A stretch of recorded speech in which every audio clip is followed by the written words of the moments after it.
Anaconda. Play the Nicki Minaj. Do it. Don't do it. Play the Nicki Minaj Anaconda, please. My anaconda don't. My anaconda don't. My anaconda don't want none unless you got buns, hun. Anaconda. All right, hey guys, welcome to sBLitZ. It's your boy Rob. Your boy Zay. We're about to kick off in the latest trending topics today, going around the NBA, the MLB, and the NFL. First things on our list is the MLB. We're going to go ahead and talk about Mike Trout right now. He's been on fire. He's been on fire for a while now. Arguably the best player in baseball right now. Not arguably the best player in baseball. Still arguably by some commentators the best player in baseball. Jose, what's his take right now in baseball? What's he doing? How's he so special? Bro, he's definitely having one of the greatest seasons of all time. On par to have the greatest season defined by WAR.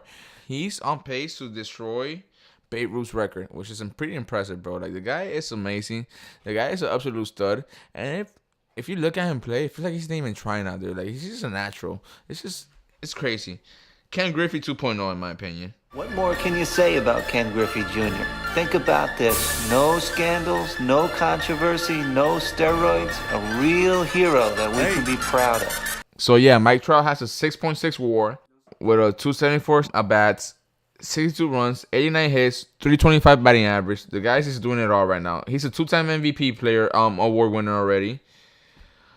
He's second in the league in home runs so far with 23. No, he's tied for first in the league in home runs with 23. Second in the league with RBIs with 48. Has 13 stolen bases. Only been caught once. I mean, the guy's an absolute stud. Absolute stud. On base percentage of 461. Slugging 657. I mean, what can he not do? Like, the guy is an absolute stud. A 5-tool player all the way. And I know a lot of people say this a lot of times, like, oh, he's a 5-tool player. But Mike Trout, seriously, is the 5-tool player. He's the best player since Mickey Mantle. Probably better than Mickey Mantle. It's just so hard to believe. It's so hard to fathom that this guy could be so good. And we're not paying attention to him because he's in the West Coast. It's a little sad. I feel like he should be hyped so much. He should be, for sure, better than Harper. He is better than Harper. And I feel like Harper gets a little more, how can I say, attention in the social media aspect or in like in ESPN. What do you think about that, Rob? I think he's a great player. I think he's a star in this league. But I'm going to tell you some Babe Ruth stats right now. I don't think he's 100% all the way there better. Babe Ruth had a 342 batting average in his whole career, which is already higher than Mike Trout. He had 714 home runs, 2,873 hits. His RBI count led second in the league forever, 2,213. And, I mean, he had a pitching record of 94 and 46. Okay. Oh, no. You're absolutely right. So he was definitely a 6-tool player if you want to compare 5. Yeah. When you want to say that he could throw one. But he's almost an arguable LeBron FJ debate. Here's the thing, Rob. He can do it all. Here's the thing, Rob. It was a different era back in the day. And if you don't know, now you know, nigga. The mound was higher. You know, players were able to throw a little bit more easier towards hitters. It was a little easier to be a pitcher back in the day than it is to be a hitter nowadays, you know? So I feel like you're comparing different eras, absolutely, and there's no way to really come up with a good comparison, for example. Right, because you can only go up based off the past. And, yeah, you're right. Just like in MLB, you'll get that in NBA where, you know, you have better athletes today than you did have. So yeah, so, you know, like Bill Russell, if you think about it, Mike Trout's in the best shape of his life, and this is him dominating. Babe Ruth back in the day, he drank beers. He had a beer gut. You know, he gives zero fucks, to be quite honest, about, you know, being in shape and being a good baseball player. There's a reason why I feel like he could have played for a lot longer. So did MJ. I mean, the only thing MJ would go out, get trashed, gamble, smoke cigars. Yeah, that's the only thing. MJ was a he's gambler. He's definitely not like the LeBron of day. But that tells you that the athletes back then, they didn't give too much of a crap. They still put in the work. It's just they had talent, and this is what we're seeing now. Hard work. I definitely believe hard work beats talent when talent doesn't work. But as far as stats goes right now, I think Mike Trout has some ways to beat Babe Ruth, but I definitely think he's a great baseball player. I mean, Mike Trout's only 7 years into his career. And if you look at the numbers that he's putting up, bro, I mean, by the time he's all said and done, let's say he has a 14-year career at 7 years from now. I mean, right now, to be quite honest, he's a Hall of Famer. He could retire right now, and he is the numbers he put up and the stretch of dominance he has had. He is a Hall of Famer, in my opinion. So you're talking about another 7 years of what he's done already. The guy is gonna go down as one of the best baseball players of all time, probably better than Barry Bonds, who's considered one of the greatest players of all time. Before the steroids, because Barry Bonds before the steroids was still a stud. People talk about like Barry Bonds like steroids made him. Like he was a stud. He was a Hall of Famer before the steroids already. The steroids just made him, took him to the whole other level, breaking the record. You feel me? I agree, and I want to add something real quick. I want to ask you a quick question off what we have here, and answer me honestly. If 2 days from now, I hope this isn't the case, but 2 days from now, a report comes out that Mike Trout has been taking performance-enhancing drugs. Okay. In 2 days from now, if a report comes out that Mike Trout was caught using performance-enhancing drugs in the last 6 years of his MLB career, Jose, does that still rank him as high as you want him to be? Or does that put him in the category of a lot of baseball players where, yeah, you did great, but you did it with something else? If Mike Trout used steroids, bro, it'll be basically the same thing as A-Rod. We thought A-Rod was gonna be one of the all-time greats. Face of MLB, good-looking guy, leading the MLB in home runs, steals, everything. He's doing everything basically. Face of the MLB by far. Miami guy, good-looking guy. Has a game. Could talk. Walk the walk, talk the talk. Mike Trout. You see by the way he. I'm not surprised A-Rod did steroids. If you look at the way that he put himself out there, you could tell that A-Rod cared about what people think. I feel like Mike Trout doesn't care what people think. Like I feel like he's just like I'm this type of player, and you either like me or you don't. Like I'm not gonna change who I am. I'm gonna do what I do. I'm not an obnoxious guy. I'm not out there looking for attention. I'm gonna keep playing my game, and if attention comes, fine. If it doesn't, it doesn't. So like him taking steroids, it'll break my heart, man, because the guy has done it so right for so long already. It's like. You would never expect him to be, a type of player. Now, you can't put that beneath nobody, because look at D. Gordon. D. Gordon was, $180, if that, playing in MLB, second base for the Marlins All-Star, and then boom, gets hit with an 80-game suspension for PEDs. I mean, you just never know. Definitely hope that's not the case with Mike Trout. I believe in him, and I've been let down before by major athletes, but I really do think he's not involved in that. And I hate to put allegations out there against him, but it was just an what-if question, of course. That being said, what if you found a body of a worker in your own stadium if you were an Atlanta native? How would you feel about that? Because that's the report out right now. They found a body. Allegations are saying they found a body in the Braves stadium in a cooler. Yeah. What type? How does that tarnish the team? How does that tarnish the stadium? What does that do for the fans in Atlanta? And what can you say about that? I mean, that's a little wild. Nowadays, you think all these walk-in coolers have like some type of like safety mechanism that won't allow somebody to get locked in there, but apparently it happened. This is one of the newest stadiums in the league, so it's a little, what's up with the new technology? How is it that, it hasn't happened before, and now we got a new stadium up to date, and all of a sudden we have a dead body in our cooler? How does it affect the players? I don't see why it would affect the players any way, to be quite honest. It's not like they knew this person, like they interacted with this person on a day-to-day basis. It was, I believe, a beer vendor who got stuck in there, and I believe ended up just like, freezing to death. Unfortunate, yes. Is it something that could affect your team? Or I don't see why it would, besides the fact that, somebody lost their life in our location. Besides that, though, I mean, unfortunate event, but you gotta keep moving, keep striving. You're in the playoff hunt right now, so your goal is to try to make the playoffs right now. You can't let this stop you from making your ultimate goal, which is making the playoffs and winning the championship. I mean, agreeable. I just hope things change and it's not something we see again from a big organization. Jumping to our next topic, Jose. We had a lot of awards going on the other night. A lot of people won what they deserved. Some were salty about other things like Donovan Mitchell and Ben Simmons, but let's talk about the NBA awards. We got Dwayne Casey winning Head Coach of the Year, ironically.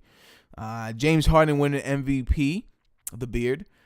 We got Ben Simmons winning Rookie of the Year. Rudy Gobert winning Defensive Player of the Year. Victor Oladipo Most Improved Player of the Year.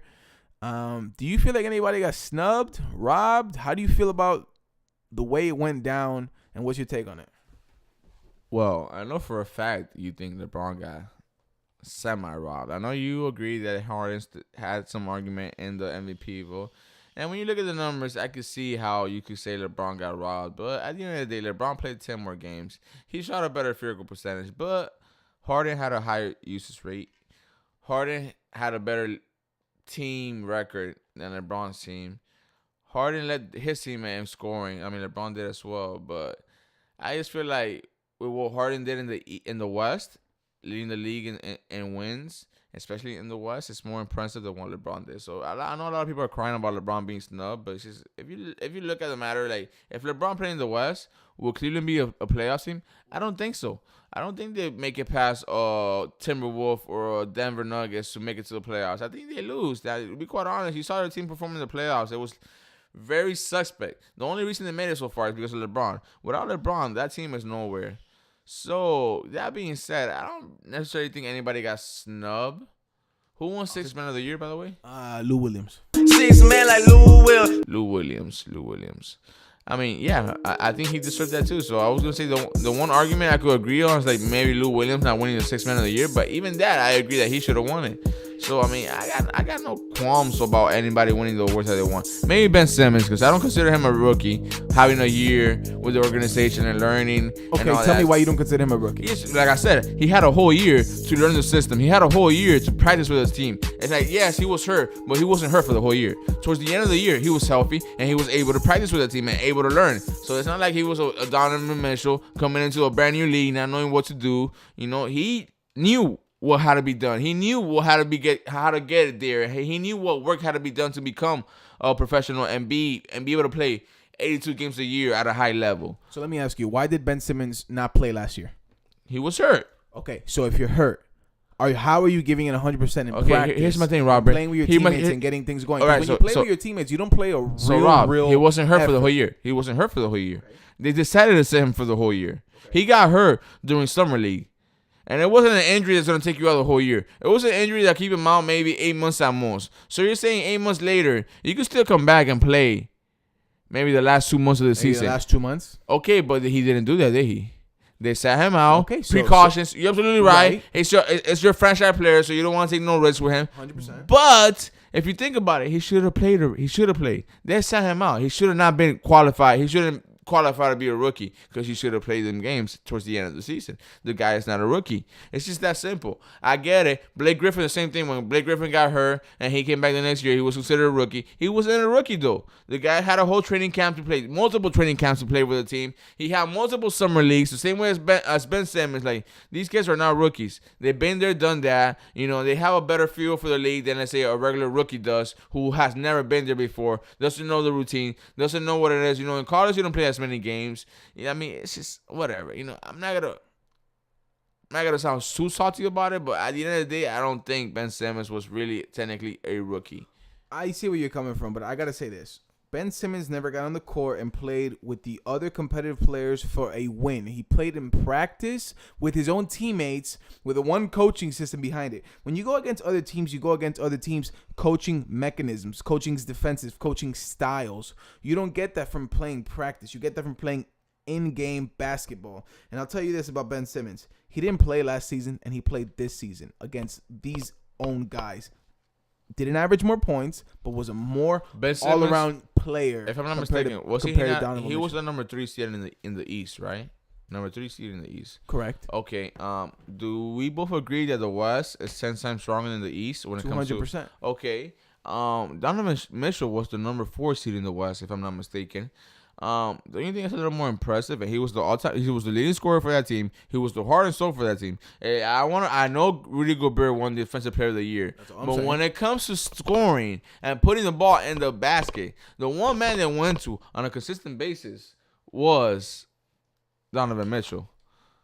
So and playing in the West, when it's all said and done, Donovan Mitchell played better competition. He played better players on a nightly basis, and he was still able to put up them numbers out there. So it's like, why does Ben Simmons get a pass for putting up good numbers on the East when Donovan Mitchell played in the tougher league and put up just as impressive numbers, if not better numbers than Ben Simmons did, playing in a league that has 10 times more teams than the East? The East is top heavy almost, if that. The first 3 teams, if not 4 teams, are NBA teams that, NBA playoff teams that, could give you a run for your money. Besides that, though, there's not much else after that. The West, all 8 teams, you got 10 teams that are playoff teams that could, any given year, give you a run for your money. And on any given year, could, if all the dominoes fall correctly, could win you a championship. I don't feel that way about the East whatsoever. And I see where you're coming from, but I'll tell you this. Rudy Gobert was Defensive Player of the Year, like you mentioned. But not only was he Defensive Player of the Year, he averaged 13.5 points a game and 10 rebounds a game. You're having a guy who averages a double-double on your team and wins Defensive Player of the Year? Okay, you make it sound like the Jazz had the worst team. That's one player. Let's talk about Ricky Rubio. Another 13 points a game, 5 rebounds, 5 assists. That means he's doing it all. He's doing a lot. And you had a guy like Joe Ingles, who's a nobody, averaged 11 points, 4 rebounds, 5 assists, nearly 5 assists. As a guy who's not really talked about much in the NBA, you had pieces like Jay Crowder to the mix, Donovan Mitchell, who's a star, averaging 20.5 points a game. You gotta just not say, hey, Donovan Mitchell took him to the playoffs. They all had a great season. They had a great season as a team. I'm gonna say he took him to the playoffs because he technically did. He did, but they all had a great season. Listen, Joe Ingles got paid for a reason, bro. He is a solid NBA player. But you're over here saying about he averaged 11 points a game. Like that's oh my god, that's nothing, one player. Bro. What about Rudy Gobert or Ricky Rubio? What about Ricky Rubio? Rudy Gobert is a defensive player who could barely play with his back against the basket. I mean, he averaged he averaged a double-double. 13.5 points, Robert, 10 rebounds. When you're 7'3" and Defensive Player, when you're 7'3", it's not hard to average a double-double, okay, bro. so then like, you go all back you gotta do is grab 3 offensive rebounds a game. That's 6 points right there. You gonna tell me he can't make 2 more other layups on the other end of the floor where he could get 10 points? I mean, it's not difficult, bro. Especially when you're 7'3", and she's right there. I mean, the guy is right there, bro. Like, I agree, he's right there. But you're saying he can't play. You're pretty much saying he's Defensive Player of the Year, but he also had a great offensive. They're all NBA players for a reason, and you're absolutely right about Gobert. His calling card being the defense, absolutely. But when I look at Gobert and then I look at Clint Capella, like Clint Capella is right there behind Gobert. Gobert is not this world beater who's gonna go out there and dominate for you. I get that people want to hype him up like he is his all-time great center, but he really isn't. To be quite honest, he plays good D, but he cannot carry a team. He is not a Shaquille O'Neal who's gonna put in there, put the team on his shoulder and be like, yo, all right, guys, I'm gonna dunk on everybody inside, and we're gonna win this game right now. Like, he does not do that. To be fair, we haven't seen a player like that in a while. Other than maybe DeMarcus Cousins, Anthony Davis, we haven't seen a player who really. Dwight Howard was doing that for a long time in Orlando, but we haven't seen it in a while. Before his right. You're absolutely right. So you compare Dwight Howard to a Kevin Love when he was in Minnesota. You're saying LeBron is not a dominant all-time great player. I think he's a dominant player, but I'm not saying single-handedly take over a game. You saying Curry can't single-handedly take over a game? Klay Thompson. But we're talking about you say dunking on people and having this. I'm just talking about that type of big man. We haven't seen a big man take over games because the league has changed. That's a different game. Right, so you can't say Rudy Gobert can take over the league because big men don't take over the league. No, bullshit, because Anthony Davis takes over. But look how he scores. He scores in all sorts of various ways. They don't score like they used to before. Just back in the post, back against the board. That's the whole thing, Rob. It's the new age NBA. This is what they want out of your stretch 5. You want a stretch 5 who could go out there and pick and pop and go out there and hit you some 3-pointers, and at the same time go out there and dunk the ball for you. I mean, it's just the way the NBA is moving. But when you're saying there's not all-time dominant players like that, I gotta disagree. Big men, they're all-time definitely big men, but I'm not talking about all-time big men who can just take over the game. Back in the day, but not too long ago, it was Zebo taking over. He had a ton of points. You had, obviously, Shaq back in the day. You had other players. Even Whiteside had a great stretch, but that was a one-year thing. But talking about big men in the NBA, they're not as relevant as they used to be. Now your big man has to shoot. He has to be able to, pick and pop every now and then, handle the ball a little more than they used to be. So big men like Rudy Gobert, who entered the league years ago, can't really adapt right away to the way the new style of players are coming in and playing the NBA. So yeah, he's not taking over the games, but I also think he's a good piece. But let me ask you this before we keep talking about that topic. Who would you rather build your team around? Would you rather build your team around Donovan Mitchell, who's a great player in my opinion? He's a little similar to D Wade, so I definitely like him. Or would you rather build around a Ben Simmons? I don't like that question. You know, it's a loaded question. I'm not happy about that question. Just for Ben the Simmons, who you building around? Ben Simmons or Donovan Mitchell? I'll probably build around Ben Simmons because Ben Simmons is a LeBron-esque type player. If Ben Simmons ever gets a shot where he could hit a consistent shot like LeBron is, he is LeBron 2.0. So, yes, if you think about it, would I take a Dwayne Wade or a LeBron James? I'm going to take LeBron James all day, every day because he's one of the best players of all time, if not the greatest player that ever played in this game. So, Ben Simmons being a poor man LeBron, yes, man, I'm going to take that. You're absolutely right. But we're not talking about that. We're talking about who had the better rookie year. We're not talking about who am I building franchise around. Who had the better rookie year? And with Donovan Mitchell averaging over 22 points a game in the West Coast and leading that team to a number 4 seed. He averaged 20.5 points. Huh? He averaged 20 points a game. 20 points a game. Okay, that's what I meant. Averaging 20 points a game in the West Coast and leading his team to a number 4 seed in the West Coast is more impressive than Ben Simmons averaging, even though, and by the way, that we forget that Ben Simmons 6'10", 6'11". He's playing point guard out there, abusing little smaller guys. It's not like he was out there playing centers. It's not like he was out there, banging with these guys every night. The guy was abusing smaller players. The guy was taking advantage of smaller players.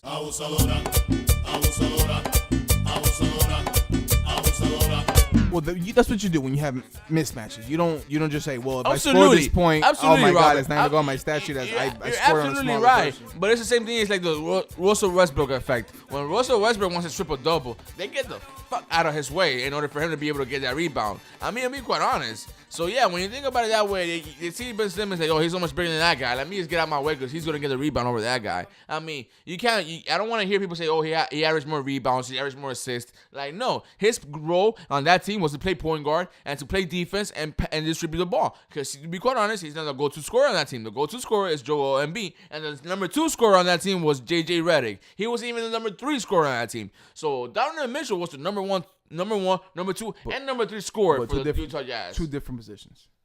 Absolutely right. Absolutely right. One play the point guard, the other play the 2 guard position. But when it comes to all said and done to it, the ball's is in your hand and you're gonna create plays, Donovan Mitchell did more than Ben Simmons. It's just that simple. Ben Simmons had a more all-around effect in the game, but I just feel like if you give Donovan Mitchell the size Ben Simmons has, he's blowing Ben Simmons out of the water. He's 10 times the player that Ben Simmons is. 100%. But we can't put size on people and try to see where they'd be at. Absolutely, but at the same time, you can't hold that back against him just because he's 6'3" and Ben Simmons 6'10", and he's gonna average 4 more rebounds than Donovan Mitchell. You can't blame that against Donovan Mitchell. It's he's not built to rebound the way Ben Simmons is rebounding. To be quite honest, and the Utah Jazz have a great defensive center who's not gonna go the way Steven Adams doesn't get out of the way for Russell Westbrook to get rebounds. Like no, go ahead, Dominic, get all the rebounds so you could get a triple double. Like no, go Briscoe and like this is my calling card. I'm a defensive rebounder, so like this is what I'm gonna do. I'm gonna get the rebounds. This is what gets me paid in the NBA. So he's not gonna go out there and let Westbrook get all the rebounds. You feel me? I'm with you. So that being said, obviously. Some might disagree that Ben Simmons won Rookie of the Year, and I can say it was definitely a close run. But I will say this: some people even say Coach of the Year got snubbed. You talk about why did James Harden win, MVP? People say because he won more games, right? Isn't that the argument to make? So if he won more games, why didn't Mike D'Antoni win Coach of the Year rather than Dwayne Casey? Because Dwayne Casey led a Toronto team in the East who was known for choking. Once again, I'm gonna say this: they vote on these awards before the postseason. So yes, 100%. Before the postseason started, he led the Toronto Raptors, who were a team known for choking, to the number 1 seed in the East by a wide margin. Which is easy to get. It wasn't. Like no. What you just said. Yeah, the East is super I told you. easy. I So told if you. you're number one in the West, I told you that the even says East. more. I told you the East is top heavy. Boston had a good team. Philadelphia had a good team. Toronto had a decent team. And then you want to go in there and throw LeBron and his Cleveland team because LeBron's such an all-time great that, he could single-handedly carry your team over. So, yeah, they're top. I said they were top-heavy. But when you think about it, they still beat 3 teams to get to the number 1 seed. And not only they got the number 1 seed by only 1 or 2 games. They got the number 1 seed by a fair margin of games. So when it's all said and done, Dwayne Casey did an excellent job of bringing these teams together and, making them a championship contender. Did they choke at the end? Yes. Are we surprised about it? No, because they always do. But when it's all said and done, the guy's been there for X amount of years, and he was still able to bring a message to them together to still have the best league in the record. I mean, He deserves it. He did very, very well. Like, I'm taking nothing. So here's my question for you: is if he didn't deserve to win it, who did? Brad Stevens? Is that what you're saying? I said Mike D'Antoni. Mike D'Antoni. Because let me explain. But why not? Why Mike D'Antoni over Brad Stevens? Why Mike D'Antoni over Brad Stevens? One, let me say, I think Brad Stevens is one of the best coaches I've seen play. He's great. He's creative. But I will say this: we're talking about just wins right now. Brad Stevens, I think if he had a Kyrie Irving and a Gordon Hayward, we'd be having a completely different discussion. But I'll tell you this: Mike D'Antoni, like you said, the West is definitely way harder than the East. You talk about athletes and star power in the West, it's huge. So for the West to be number one with the record they have, they almost had a 70-win record. Out of 82, they had a huge margin of game. Granted, Coach of the Year isn't considered to what they do in the playoffs, but look what Mike D'Antoni did in the playoffs. He took the Warriors to a Game 7, which we haven't seen since LeBron did it. And I'll tell you this, Dwayne Casey's a great coach, but there's a reason why they let go of him. Because he's done it for 2 years already, where he gets in the East as a very high seed because the East is weak, compared to Mike D'Antoni, who's done it in the West, where the West is strong. This year, he finished number 1 with the MVP. So if you have the MVP on your team, you have the most wins in the season. Some would argue that Mike D'Antoni got snubbed. You're absolutely right about that when it comes to that sense, I guess. But you got to take into account what Mike Tony was working with and what Casey was working with. 100%. Much more. We're talking about D'Antoni had a Chris Paul. Yeah, absolutely. Way more talent in Houston. I feel like D'Antoni, he implemented his offensive system and it worked great for them. And, that alone gets you so many. I mean, I feel like D'Antoni's offensive system alone could get you 50 wins in the NBA with no problem. He did it with the Suns multiple times. So, I'm not that impressed about it. I'll be more impressed with D'Antoni if he could finally win a championship. When he does that, I'll be more impressed about that guy. I feel like the guy, he was the one that set the NBA ablaze with his new style of play, but the guy can't crack through. Like, Steve Kerr was able to get his system and make it better, and he got multiple championships out of here. So I'm not that impressed about D'Antoni. So I'm not too surprised about him not being able to win Rookie Coach of the Year, just for the fact that he's never broken through, and nobody has ever seen him broken through. 100%. One thing we talk about Mike D'Antoni, he's known, maybe not this year, but years before, only offense. Offense wins you games. Defense wins you championships. So the reason he might not, the reason why he might not be in the championship race is because, hey, it's taken him so long to realize in the league, like other players too, like Melo, Harden, which had a great season this year, to realize that it's not relevant with what we're talking about. Okay, to realize that in the NBA you have to play defense, and Mike D'Antoni isn't known for defense. Steve Kerr, on the other hand, his players play defense. Draymond Green, Kevin Durant, JaVale McGee, and guess who they got that from? Mark Jackson. It wasn't Steve Kerr that came in there and put his mentality into him. But I'm People just saying. Forget. This is one thing that Mark Jackson People made that forget. team. Mark Jackson built that team. Mark Jackson made that team care about defense. Steve, Mama, there goes that man. Yeah, that guy. Mark Jackson was the reason those guys give a F about playing defense. Steve Kerr just came in and put in on an offensive system that is unbeatable for the most part. Steve Kerr had a hand in it. Steve Kerr had a good for Steve Kerr. He had a hand in it, but you make it sound. A lot of people forget that Mark Jackson was the reason these guys care about defense. I'll never forget that because Mark Jackson was a great coach. And here's what I'll say: the Warriors are obviously at an all-time high right now, and they're playing great teams. But obviously, some might argue that Mike D'Antoni got snubbed. At this point, it's irrelevant. Dwayne Casey had a great year, great season. I hope he does great in Detroit to actually show us what he's made of and see what he can do there. Back in the East, but let's see what he does. My next point is Austin Rivers. He gets traded to the Wizards in exchange for Martin Gortat. Is that a smart trade? I know it frees up some salary cap space, but as far as Wizards moving forward, do they need a smaller guy? Do they need another ball handler? I think it was a good move for LA because they got the whole daddy-son relationship out the way, which fans did not like at some point. But I will say this. I don't know how he fits in with the Wizards. What's your take on it? I like the trade for the Wizards. It's for the fact that when Beal or Wall got hurt, you had this void that was not being filled whatsoever by anybody else. And I feel like Austin Rivers could come and fill that void. Is he a star player? No. But he's a solid NBA player. He's become a solid NBA player. Let me put that. Because when he first came into the league, he was not that. But he's become a solid NBA player. He gives you a lot of effort on defense. And I feel like the Wizards don't necessarily have that one guy that's going to go out there and be like, yo, I'm going to cover this guy. I'm going to play defense the whole game and shut him down. And Rivers will do that for you. Martin Gortat and John Wall weren't getting along too well as well. So that's another factor that could play into it why they traded him away. When it's all said and done, though, I feel like, the trade for both teams worked out. It's going to be a win-win in a situation where you get the Wizards. They're considering themselves a playoff teams, and they think they have the right pieces to make a run for them. So they're just trying to figure out the right balance. And then you got LA, who's trying to rebuild at this point. Gortat's probably going to be the replacement for DeAndre Jordan, who's probably going to get traded if he opts into the contract. I don't see why he wouldn't opt into the contract because he's getting paid, I believe, like $30 million a year for that 1 year. I mean, you'd be a fool to let that go. He's not going to get that in the open market, to be quite honest. So if you could work with the Clippers and get traded somewhere where you want to play at and still make your money, I don't see why not. So it's just a win-win for both teams, to be quite honest. We'll see next season. Last thing on the NBA news. Lakers. LeBron. Everyone's talking about where he's going this offseason. Is he going to LA? Is he going to Philly? Is he going to San Antonio? Is he going anywhere else? Do you feel, if you were LeBron, Jose, do you feel like you'd have to part ways with the Ball family? Lonzo, LeVar. Does he add a sense of uncertainty in your market as far as what he says, who he's portrayed as? And do you have to trade Alonzo Ball to get a LeBron in LA? What is Magic's move? He's ready to make moves. He says in 2 summers, if he doesn't make moves, now he doesn't attract he doesn't attract stars to LA.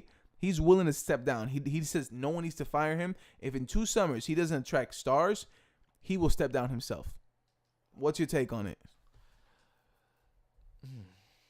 Here's the thing. Do I think LeBron is a little hesitant to play with LA for the fact that Lonzo Ball's there and his daddy LeVar Ball is a big mouth guy who's can't control himself, and he's gonna say anything and everything to put himself on the news? I'm not surprised LeBron's a little like, I mean, I want to go over there. If he gets get rid of Lonzo, I may go over there because now I got to deal with LeVar. You saw what happened. His son didn't get drafted in the NBA. And nobody wants him in the summer league. LeVar can't say shit now, bro. He's nice and quiet. Tail tucking between his legs. I like it. Can't say nothing, right? He was doing all that hoopla, all that big talk, talking about all my 3 sons are going to play together in the Lakers. Like, no, bro. Like you're not that guy whatsoever. Your player, your sons are not that talented. Besides Lonzo, I mean LaMelo, he's still young. We don't know what LaMelo's gonna become. Right. He has potential, but the way he plays, he's a fool. So if he keeps playing that way while he's older, he's not going nowhere. To be quite honest, 100%. He's not going nowhere. Now, if LaMelo could get his shit together and become listen to his coaches and become a solid role player who listens to his coaches, yeah, I can see him becoming a starting NBA point guard. But right now, he's not that. LiAngelo is nowhere near that. He could shoot the ball some, but that's basically it. He's a 6'5" power forward, in my opinion. He's not athletic enough to cover no 2 guard or 3 guards. And he's way too small to cover the 4 position, so he ain't nothing in the NBA. There's a reason why he ain't get drafted, and there's a reason why nobody wants him in the summer league camp.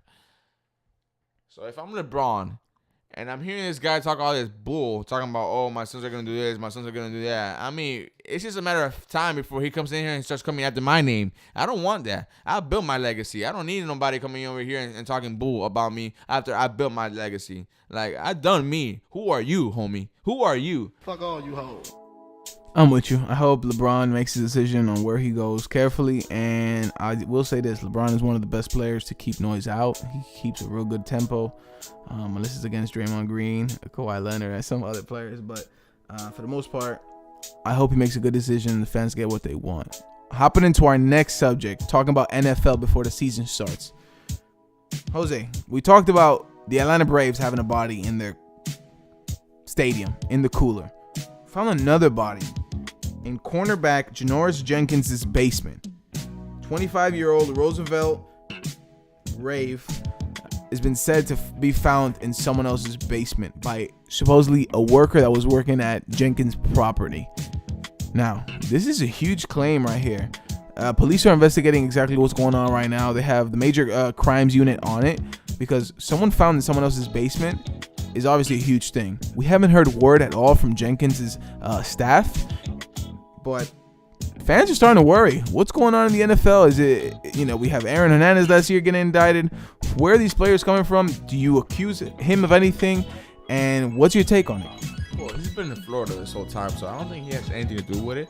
But here's the thing about Janoris Jenkins. He has a knack for always having trouble follow him. When he was with the Gators, he ran into some trouble, had a transfer to a community college. That's where he got drafted out of, a community college.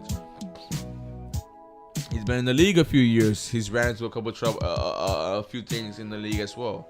So you worry about when you hear Janoris Jenkins and that body in his house. You worry a little, nothing good could come out of it. But in this situation, it doesn't look like he had anything to do with the young man passing away, unfortunately. It looked like maybe it could have been a drug overdose or something, that was out of his control. He was being a nice guy and allowing his friend to stay at his house.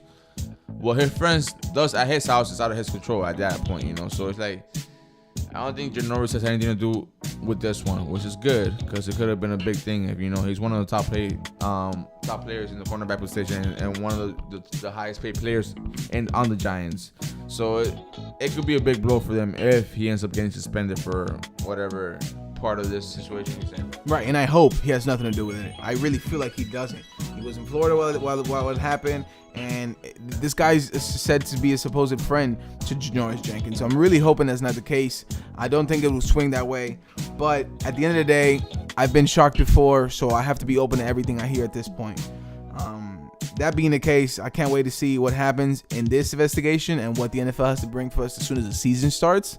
But that being said, guys, it's been a great podcast. What we're going to do is sign off, talk a little more sports coming up on our next podcast, talk about a little more relative things, NBA, MLB, and the NFL. So this is your boy Rob signing off. Your boy Zay. Take care till next time. I'm fucking bad bitches. Quad. In Grand Slams. Yeah. Come and cop a chicken for 24 bands. Who you with, nigga?